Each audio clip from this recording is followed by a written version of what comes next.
भाई दुकान आईला संध्या 7-8 खंडे होता भाई आम चाबी सुचटा हजि जाइए चला गंगपड़ा गाड़ीटा ठियाई चाबी सुच लगेदेव पास दुकान भाई पास दुकान से पास दुकान करते गला चाबी सुच इंडिकेटर खोदला खोदी बाइक नहीं गला फिटिंग करके आसिक छाड़देला पैसाटा और जन को नंबर छाड़ी स्कैनर पठेकी 1500 टका छाड़ला आम भाई रोचे 500 टका चाबी सुच 900 टका नहीं 1500 टका 1400 टका होती बोला भाई स्कैनर मुझे छाड़ी खया पैसा ना 1500 टका छाड़देली 100 टका दिंतु ताकू दे 1500 टका स्कैनर छाड़ी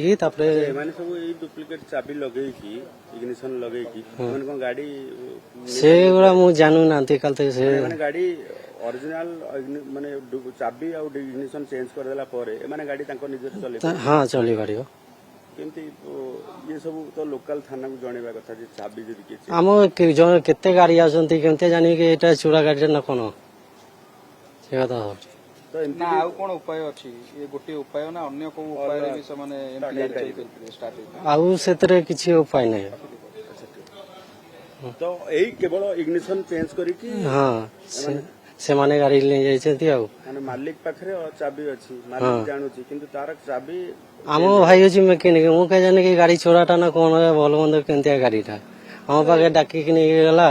चेंज करला कालते आसला हम फिटिंग करी एमाने लोकल बोली कह जाउ छै माने आगु जानिथिले ना मु जानने छै केते बेले देखिनी ताको आपन भाई को कहीं पुलिस आनी बसै